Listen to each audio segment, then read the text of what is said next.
Taste the Daily. Kamakshi Naidu sir எதிர்ப்பை சொல்றது ஜனநாயகம். ஆனால் அந்த ஜனநாயகத்தினுடைய அடிப்படையில் போராடினா அனுமதி கொடுக்க மாட்டோம். இல்லை போராட்டத்தை மீறி நீங்கள் நடத்துனீங்கன்னா அவங்கள நாங்கள் கைது பண்ணுவோம் அப்படின்லாம் இருந்துக்கிட்டு தான் இருக்குது. அது உங்கள் கூட்டணி கட்சியே சொல்லியிருக்கிறாங்க. ஆனால் அப்பாவி ஜனங்க சார் அவங்களுடைய ஆதங்கத்தை யாருக்கிட்ட சொல்லுவாங்க? அமைச்சரோ முதலமைச்சரோ யார் வந்தாலும் அவங்ககிட்ட தானே சார் சொல்லுவாங்க. அதை சொன்னதுக்காக இப்படி போட்டு அரெஸ்ட் பண்ணுவீங்களா சொல்லுங்க? அதுவும் ஒரு நல்ல நாளுங்கிழமை. அதுவுமா சொன்னதுக்காக யாருங்க அரெஸ்ட் பண்ணுவா? செஞ்சதுக்காகவா? சேத்தை வாரி இறக்கிச்சாக்கா அப்புறம் அது செஞ்சதுக்கு அர்த்தம் இல்லையா? என்ன பேசுறீங்க சார்? ஒரு ஆதங்கத்துல செஞ்சுட்டாங்க. இந்த மாதிரி அதெல்லாம் தவறோ சரியோ நான் அதை நியாயப்படுத்த விரும்பல. அது சட்டம் தன்னுடைய கடமை செய்யும். யாரு தவறு இழைத்தாங்களோ அவங்கள நீங்க விசாரணைக்கு உட்படுத்துங்க. நீதிமன்றம் இருக்கு, அவங்க அதுக்கான இதை என்னவோ சொல்யூஷனை கொடுப்பாங்க, தீர்ப்பை கொடுப்பாங்க. ஆனா அப்பாவி மக்களை போட்டு நீங்க அந்த பெண்களை எல்லாம் எப்படி அரெஸ்ட் பண்ணாங்கிறதெல்லாம் பாத்தீங்களா இல்லையா? விரட்டி பிடிச்சு என்ன சார் இது? ஐயா இது சர்வாதிகார நாடா? சொல்லுங்க நீங்களே. நீங்க ரொம்ப அதிகமா பேசுறீங்க. ஒரு விஷயம் புரிஞ்சுக்கோங்க. வேற என்ன சார் பண்றது? அந்த பையனை வேற என்ன பண்றது? பேச மத்தவங்கள தான் விட மாட்டேங்கிறீங்க. அந்த பையனை அவங்க காவல்துறை பிடிக்கிறதுக்கு போய் பிடிக்கிறாங்க. அவனுடைய உறவினர்களோ அல்லது தாயாரோ யாரோ ஒருத்தவங்க விடா மறுக்காம தகராறு பண்றாங்க. அப்போ இதை நீங்கள் உங்கள் டிவியில் கொண்டுட்டு போட்டு வட்டம் கட்டி காட்டிக்கிட்டு இருந்தா காவல்துறை அவங்களுடைய கடமையை செய்ய உற்றணுமே தவிர அதை எங்க போய் பேசணும்? நீதிமன்றத்துல பேசணும். காவல்துறையே அவங்க கடமையை செய்ய விட்டுறணும். ஆமா. அப்ப காவல்துறை 2018 2019 இந்த ஆண்டுகள்ல எல்லாம் இடைநிலை ஆசிரியர்களும் போராட்டம் பண்ணாங்க. அப்ப காவல்துறை தன்னுடைய கடமையை செஞ்சாங்க. அப்ப எதிர்க்கட்சி தலைவர் ஒருத்தர் அவங்க முன்னாடி நின்னுக்கிட்டு எப்படி இப்படி ஆளும் கட்சி அவங்களை எல்லாம் அரெஸ்ட் பண்ணலாம் அப்படின்னு கேட்டாங்க சார். ஆமா. இப்ப நீங்க யார் எதிர்க்கட்சி தலைவர் தெரியுமா? தெரியும் சார். கூடிய முதலமைச்சர் எதிர்க்கட்சி தலைவர். ஆமா கேட்டாங்க. இப்ப நீங்க கேக்குறீங்கல்ல, அவ்வளவுதான். தானிக்கு பேரு தீனி அத்தை தான், அவ்வளவுதான். என்ன சார் அதுக்கு பேரு இதுதான் ஜனநாயகமா? இங்க பாருங்க, இதுதான் ஜனநாயகம். நாங்க ஆளுங்கட்சியா இருந்தா இங்க பாருங்க, அப்ப என்னென்னலாம் பேசணும்? ஜனநாயகத்தின் அடிப்படையில போராட விட மாட்டேங்கிறீங்க அப்படின்லாம் பேசிட்டு இன்னைக்கு போராடின மக்கள், அது எவ்வளவு நாள் போராடின மக்கள் இல்ல, புரிஞ்சுக்கோங்க. போராடின மக்களை கைது பண்ணல சார். போராடின மக்களை அப்படிங்க போய் அரெஸ்ட் பண்றீங்க? எங்க பாருங்க, அவன் வந்திருக்காங்கிற தகவல் கிடைக்குது. அவன் வெளியூருக்கு எங்கேயோ ஓடி எக்ஸ்கேப் ஆயிட்டான். இப்பதான் வந்தது தகவல் கிடைச்ச உடனே அவனை போய் பிடிக்க போறாங்க. புரிஞ்சுக்கோங்க. பாருங்க ஒரு நிமிஷம். அந்த குற்றம் சாட்டப்பட்ட 2 பேர்ல ஒருத்தர் பெண், ஒரு பெண் காவலர் இருந்தாங்களா? அதுல ஆண் காவலர் பெண்களுடைய மார்பு சேலையை இழுக்கிறதுக்கு எவன் அதிகாரம் கொடுத்தான்? யாருக்கு இழுத்தா? அது பாருங்க பாருங்க, அதுல பாருங்க. அந்த பையனை தான் பிடிக்கிறாங்களே தவிர பொம்மனாட்டியை பிடிக்கல. சும்மா அந்த கதையெல்லாம் இதுல அந்த பையனை தான் பாருங்க, அந்த பையனை தான் பிடிக்கிறாங்க. உங்க டிவில தான் சார் போறீங்க. அந்த பையனை பிடிக்க போறாங்க. அந்த அம்மா பிடிக்க விட மாட்டேன்னு இழுக்குது. இதுக்கு யாரு என்ன செய்வாங்க? அந்த அம்மாவை பிடிச்சி ஏத்தாங்க. பாருங்க பாருங்க, இந்த காட்சி வேற. அங்க பாருங்க, அந்த இதுல இந்த சம்பவத்துல நிறைய காட்சி அதெல்லாம் நீங்க பாத்துங்க வச்சுங்க. இந்த கதையெல்லாம் இங்க விடாதீங்க. புனிதர்களுடைய ஆட்சி, ஏதோ இயேசுநாதர் ஆட்சி பண்ண மாதிரி 10 ஆண்டு காலம் ஆட்சி பண்ணிட்டீங்க. நாங்க தான் என்னமோ பொன்முடி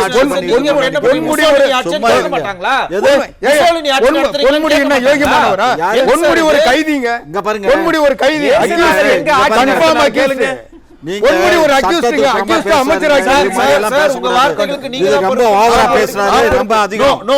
என்ன பொறுப்பு சாட்டப்பட்டு நிரூபிக்கப்பட்டு தண்டனை அறிவிக்கப்பட்டவர். தண்டனை ஒத்தி வைக்கப்பட்டதுன்னா தண்டனை நிறுத்தப்படல. இங்க பாருங்க, தண்டனை நிறுத்தி வைக்கப்பட்டிருக்கு. அவரை உடல்நிலையை கருதி அவங்க அவரையும் இங்க பாருங்க சார், உடல்நிலையை கருதி அவர் நீதிமன்றத்துல மெடிக்கல் நீதிமன்ற தீர்ப்பை தான் சொல்றாரு. நீதிமன்ற தீர்ப்பு அது மறுபடியும் இப்ப அங்கதான் நாங்க ஸ்டே பண்ணிட்டோமே. ஸ்டே பண்ணதுக்கு அப்புறம் பேசணும். தண்டனையை ஸ்டே பண்ணாங்களா? எது தண்டனையை ஒத்தி வச்சிருக்காங்க, நிறுத்தி வச்சிருக்காங்க. அது பேர் என்ன? நிறுத்தி வச்சிருக்கிறது பேர் என்ன? தண்டனை ஆங்கிலத்துல பேர் என்ன? குற்றவாளி நிரூபிக்கப்பட்டது. குற்றவாளி இல்லைன்னு எப்படி சொல்வாங்க? அது விசாரணை தண்டனை தரப்பட்டது இல்ல. நம்ம அதுக்குள்ள சுப்ரீம் கோர்ட் விசாரணை முடிஞ்சா தான் அவர் குற்றவாளியா குற்றவாளி இல்ல சார். அவர் சாட்டப்பட்டவர் தான். மக்கள் அவங்களோட எதிர்ப்பை காமிக்கிறாங்க சார். மறுபடியும் நான் அதே கேள்விக்கு தான் வரேன். மக்கள் அவங்க எதிர்ப்பை காமிக்கிறாங்கன்னா நீங்க அங்க ஏதாவது ஒரு ஆத்திரத்துல அவங்க ஏதாவது தவறே இழைச்சிருந்தாங்கனாலும் கூட நீங்க அப்பவே எல்லாம் அதுக்கு ஆக்ஷன் எடுத்திருக்கணும். அப்பவே கிடைக்கணும் இல்ல, ஓடி ஒளிஞ்சிட்டாங்கல்ல ஐயா. கழிச்சு ஏன் ஒரு மாசம் என்ன, ஒரு 14 ஆண்டுகளுக்கு அப்புறம் கூட விமானத்துல வர்றான், வெளிநாட்டுல போயிட்டு அப்புறம் அவனை பிடிச்சி கைது பண்ணி கொண்டு அப்படியே பண்றது இல்லையா? அதெல்லாம் இங்க பாருங்க, பொங்கல் அன்னைக்கு இங்க பொங்கல், இங்க பாருங்க பொங்கல் பொங்கல் பொங்கல் வெளியில தெரியாது அப்படிங்கறக்காக காலையில நீங்க பாட்டுக்கு போய் அவ்வளவு அரெஸ்ட் பண்ணிட்டு வரீங்கன்னா அப்ப என்ன சார் அர்த்தம்? இங்க பாருங்க, சர்வாதிகார ஆட்சி. குற்றவாளி எப்ப அவைலபிளா எப்ப சிக்கிறானோ அப்பதான் கைது பண்ண இயலும், புரிஞ்சுக்கோங்க. அது பொங்கலா இருந்தாலும் சரி, அவன் கல்யாணம் யாரும் இத பத்தி வெளியில பேசிட கூடாதுன்னு ஊடகங்களே நீங்க வெளியில பேசலைன்னா இப்ப எப்படி நீங்க டிபேட் பண்றீங்க? வெளியில பேசலைன்னா நீங்க எப்படி இப்ப டிபேட் எடுக்கிறீங்க? அதெல்லாம் கதை விடாதீங்க. எத்தனை இடங்கள்ல சார் இத பத்தி பேசுறாங்க? இங்க பாருங்க, ஏதாவது சமூக வலைதளங்கள்ல வந்து இவ்வளவு விஷயம் ஒண்ணு இல்ல சார். நம்ம 2021க்கு முன்னாடி ஏதாவது யாராவது ரோட்ல போறவங்க தடுக்கி கீழே விழுந்துட்டா கூட ஐயோ ரோடு சரியில்லை, ஆளுங்கட்சி பதவி விலகணும்னு பேசிட்டு இருந்தவங்க. நம்ம கேட்டா அரசியல் செய்யாம அவியலா செய்வோம்னு கேட்டுக்கிட்டு இருந்தவங்க நம்ம. ஆனா அப்படி பேசின, அப்படி எழுதின அத்தனை சமூக வலைதள போராளிகளும் அமைதியா இருக்கிறாங்க. யார் சொன்னா? அன்புமணி பேசியிருக்காரு, அவ்வளவு அசிங்கமா பேசியிருக்காரு தெரியுமா? பாட்டாளி மக்கள் கட்சியினுடைய அன்புமணி பேசியிருக்காரு. நான் கேட்கறது பாத்தீங்களா, கடைசி வரைக்கும் அமைச்சர் பொன்முடியோ இல்லதான் இவர் ஆவடிக்குமார் சார் இன்னொரு பெர்செப்ஷன் சொன்னாரு. ஏவாவேலு அவருக்கும் பொன்முடி அவர்களுக்கும் இருக்கக்கூடிய உட்கட்சி விவகாரத்திலும் இது இருக்கு. அப்ப உங்களுடைய என்ன இங்க பாருங்க, ஏவாவேலு அவர் திருவண்ணாமலை மாவட்டத்துக்கு உரியவர், அவருக்கு இங்க என்ன இருக்கு?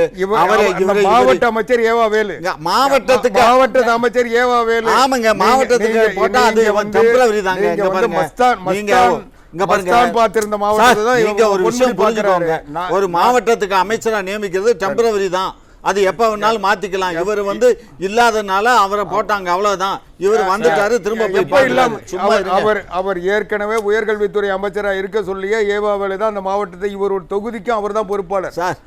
அது எங்க அரசு செய்து, எங்க முதலமைச்சர் யாரு விரும்புகிறாரோ அவரை போடுவாரு. அதுக்கு இதுக்கு என்ன சம்பந்தம்? நீங்க போய் இவர் என்ன சொல்ல வர்றாரு? என்ன சொல்றாரு? ஏவாவேலு ஆட்களை வச்சு செஞ்ச மாதிரி பேசுறாரு, புரிஞ்சுக்கோங்க. அவர் பேசுறதே ஏவாவேலு ஆட்களை வச்சு செஞ்சாரு. எவ்வளவு பெரிய குற்றம்! கள்ளக்குறிச்சியில விசசாராயம் யோகின்னு சொன்ன மாவட்ட செயலாளர் அது எப்படிங்க? பார்த்தாதான் சொல்லணுமா சார்? ஆமா சார், பார்க்கணும். பேசலையா? என்ன பார்த்து பேசணும்? அந்த கட்சிக்குள்ள அவங்க 2 பேரும் பேசிக்கிறதுல, அந்த கட்சிக்குள்ள இவங்க 2 பேருக்கு சண்டை சார் பேசுறது. அது வேற இது வேற, ஒரு குற்றச்சாட்டு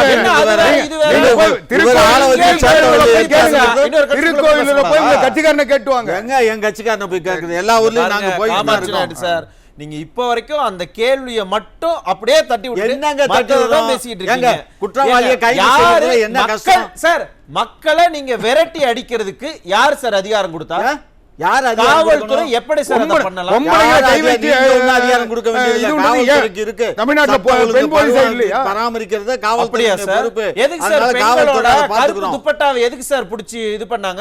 வாங்கி வச்சாங்க? யாரு வாங்கி வச்சாங்க? காவல்துறை தான வாங்கி வச்சாங்க. வாங்கி வைக்கல, அவங்களா எடுத்து மடிச்சு கொண்டு வந்தாங்க. எல்லாரும் வந்து மார்புசாலையெல்லாம் கைட்டு வச்சு அறிக்கையே கொடுத்திருக்காங்க. இது வந்து அங்க இருக்க கூடியவங்க ஒரு ஆர்வத்துல அதீத பாதுகாப்பு கொடுக்கணுங்கிற ஆர்வத்துல பண்ணினது. இனிமேல் இது நடக்காதுன்னு காவல்துறை அவங்க யாரும் தொடல, அவங்க தான் அந்த பெண்கள் தான்.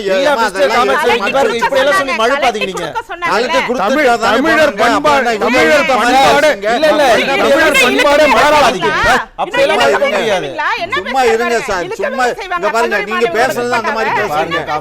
இங்க பாருங்க, காலத்தை அவங்க துப்பட்டாவா அவங்களே கழுத்து கொடுத்துட்டு போறாங்க, திரும்ப வந்து எடுத்து போட்டுட்டு போறாங்க. ஒரு கிராமத்தில் இருக்கிற அந்த அப்பாவி மக்களை கைது பண்றதுக்கு இத்தனை போலீஸ் நீங்க அனுப்புறீங்களே, இதே போர்ஸ அண்ணா யூனிவர்சிட்டி விவகாரத்துக்கு யார் அந்த சார்னு கேட்டுக்கிறாங்களே, ஏன் அதுக்கு அனுப்பி இருக்கலாமே? இவர் கேட்டாரா வேங்கை வயல்ல என்ன ஆச்சு, அதுக்கு அனுப்பி இருக்கலாமே? அண்ணா நகர் பாலியல் வன்கொடுமை, ஏன் அதுக்கு உண்மை குற்றவாளி கண்டுபிடிக்கிறதுக்கு அதுக்கு நீங்க தனிப்படை அமைச்சிருக்கலாமே? என்ன சார் இது? ஆமா. போராடுனா உங்க ஆட்சி போஸ்டரை பார்த்து காலத்துல ஏதாவது சார், தூக்கி உங்க வீசுனா ஆட்சி காலத்துல அவங்களுக்கு நீங்க இருங்க, தனிப்படை என்ன பேச அமைப்பீங்க. விடுங்க. உங்க ஆட்சி காலத்துல கோடநாட்டுல கொலை வழக்கு நடந்துச்சு. அப்ப யாரு என்ன பண்ணீங்க? நாங்க தாங்க accused arrest பண்ணோம். அந்த accused ஜாமீன்ல எடுக்கிறதுக்கு போற கட்சி திமுக. பேசக்கூடாதுன்னு சொல்லி உத்தரவு வாங்கிட்டு வரீங்க. கேரளாவுல கிரிமினல், அந்த கிரிமினலை ஜாமீன்ல எடுத்த மோசமான கட்சி திமுக. தலைவரை பத்தி பேசக்கூடாதுன்னு கிரிமினல்களை கேரளாவில் இருக்க கிரிமினல் கொலைகாரர்களை பாதுகாத்தது திமுக. அவர்களுக்கு வக்கீலா இருந்தது திமுக. இங்க பாருங்க காமாட்சி நாயுடு எதற்கு கேட்டாலும் கொடநாடு கொடநாடு சட்டமன்றத்தில் இதுக்கு எதிர்க்கட்சி தலைவரே எந்திரிச்சுன்னு பதில் சொல்லிக்கிறாரு. என்ன எதுக்கு எடுத்தாலும் கொடநாடு கொடநாடுங்கிறீங்க? கேஸை நடத்துங்க, யார் உண்மை குற்றவாளின்னு கண்டுபிடிங்க அப்படின்னு அவர் தானே சொன்னாரு. ஏன் 3.5 வருஷமா நீங்க என்ன பண்ணிட்டு இருக்கீங்க கேஸ் நடத்தாம? நீங்க 2 வருஷம் அப்ப அதுக்கு பின்னாடி சார் நீங்க என்ன சார் பண்ணிட்டு இருக்கீங்க? நீங்க நாங்க தாங்க accused arrest பண்ணோம். அந்த accused நீங்க காப்பாத்துறதுக்கு முயற்சி பண்ணீங்க. வெக்கம் கெட்டு போய் கேரளாவுல இருக்கிற குற்றவாளிகளை பாதுகாத்தவர் ஸ்டாலின். ஸ்டாலினுடைய மேற்பார்வையில் நடந்ததா? அவர் ஏன் போய் பாதுகாக்க போறாரு? திமுக ஏன் போய் திமுக ஏன் ஜாமீன்ல எடுத்தது? சும்மா இல்ல உங்களுக்கு எப்படி கோவம் வருதோ அதே மாதிரி அவருக்கும் கோவம் வரும். போய் சொன்னீங்கன்னா ஒரே நிமிஷம் இருங்க. இப்ப சொன்னீங்கல்ல, இப்ப நீங்க சொன்னீங்கல்ல தமிழகத்துல தமிழக அரசு அண்ணா நகர் பாலியல் வன்கொடுமை இருக்குல்ல அதை சிபிஐக்கு கொடுக்க கூடாதுன்னு உச்சநீதிமன்றத்துல வழக்கறிஞரை போட்டு லட்சக்கணக்கில் அவருக்கு சம்பளத்தை கொடுத்து அதுக்கு நீங்க வந்து போராடுறீங்க. அது என்ன காரணம்ங்கறத என்கிட்ட கேளுங்க. அமைச்சர் செந்தில் பாலாஜி வழக்கு அவரை ஜாமீன் எடுக்கிறதுக்கு போராடுறீங்க. கள்ளக்குறிச்சியை சிபிஐ விசாரிக்க கூடாது அப்படின்னு அதுக்கு நீங்க போராடுறீங்க. இவ்வளவு எஃபோர்ட் போடுறீங்கல்ல சார். அண்ணா நகர் விஷயம் என்னன்னு கேளுங்க. அண்ணா நகர் விஷயம் அண்ணா நகர் ஸ்டேஷன்ல இருக்கு. அவங்கள நம்ம சஸ்பெண்ட் பண்ணிட்டோம். அந்த கேஸ வந்து கோயம்பேடு காவல் நிலையத்துக்கு மாத்தியாச்சு. மாத்தி 24 மணி நேரம் கூட ஆகல.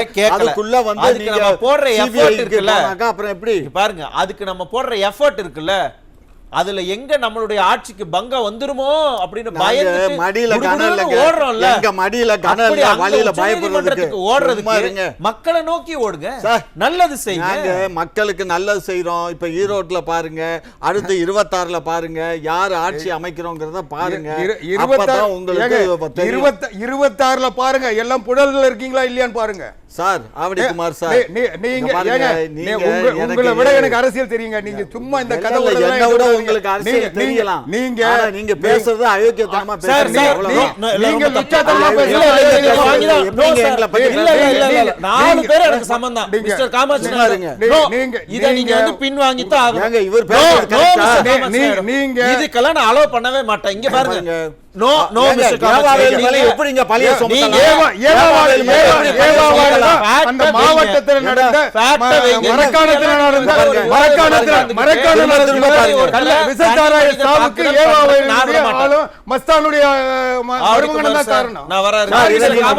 பண்ண முடியுமா? நான் ப்ரூவ் பண்றேன். நீங்க ஏன் மேல கேஸ் போடுங்க. நான் சொல்றேன் ப்ரூவ் பண்ணுங்க. ஏன் மேல கேஸ் போடுங்க. தைரியம் இருந்தா நீங்க வந்து நேர்மை இருந்தா இந்த மாதிரி பேசுனீங்கன்னா போடத்தான் போடுங்க. உங்களுக்கு தைரியம் இருந்தா போடுங்க. உங்க தைரியம் இருக்கா இல்லங்கிறது வேற. இந்த மாதிரி தவறா பேசாதீங்க. ஊரே காரி துப்பினது என்ன தவறு பேசுறீங்க சார்? வரேன்.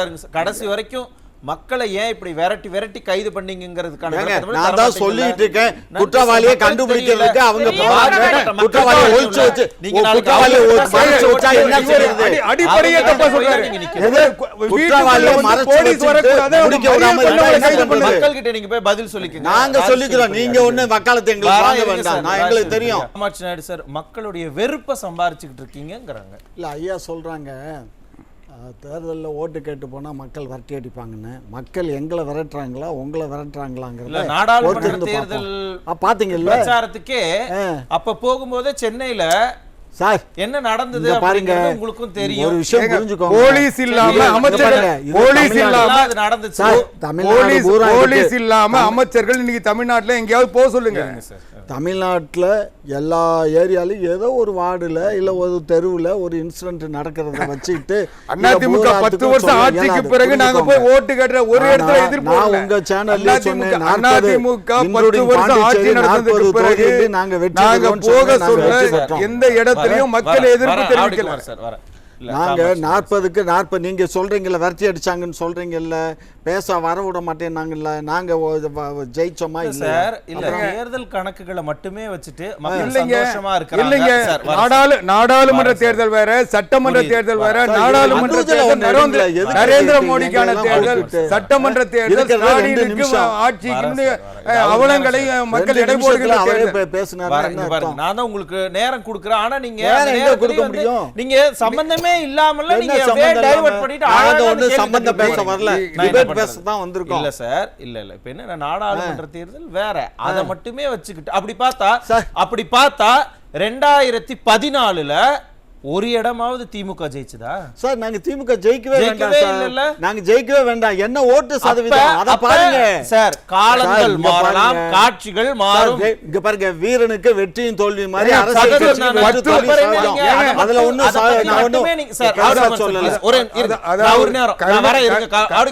கருணாநிதி முதலமைச்சர் கனவுடைய இறந்து போனார், அதை மறந்துடாதீங்க. நீங்க அவர் ஆயுசுல முதலமைச்சர் ஆக முடியல. பாருங்க, நீங்க வந்து தோல்வியை பத்தி பேசுறீங்க. கருணாநிதி வந்து இறுதி வரைக்கும் நேரம் இல்ல சார். அவரோட நேரம் இல்ல சார். அதாவது வெற்றி தோல்விங்கிறது வந்து சகஜம் அரசியல்ல. ஆனால் எங்களுடைய நாங்க இந்த மக்களுக்கு செய்த சேவையின் அர்த்தத்தால, சேவை செய்ததின் காரணத்தினால கண்டிப்பா 26 சந்தோஷமா இருக்காங்களா? மக்கள் சந்தோஷமா சொல்ல முடியுமா சார்? சொல்ல முடியும். ஏதோ பொங்கல் தொகுப்பு கொடுக்காமயே மக்கள் சந்தோஷமா இருக்காங்க. ஒரு விஷயம் புரிஞ்சுக்கோங்க. இதே மாதிரி நீங்க விரட்டி கைது பண்ணி மக்கள் சந்தோஷமா இருக்காங்க. 8 கோடி மக்கள் வாழ்ற இந்த நாட்டுல எங்களுக்கு ஓட்டு போட போறது 3 கோடி மக்கள் தான். 8 கோடியில 3 கோடி போனாக்கா 5 கோடி மக்கள் 8 கோடி பேருக்கு இங்க வந்து ஓட்டு உரிமை இல்ல சார்.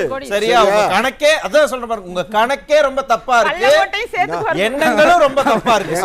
அத நீங்க மாத்துவீங்களா அப்படிங்கறத பொறுத்திருந்து பாருங்க. ஜெயிக்கிறோமா இல்லையாங்கறத பாருங்க. முகத்தை அப்பப்ப வெளிக்காமிச்சதுக்கு மிக்க நன்றி.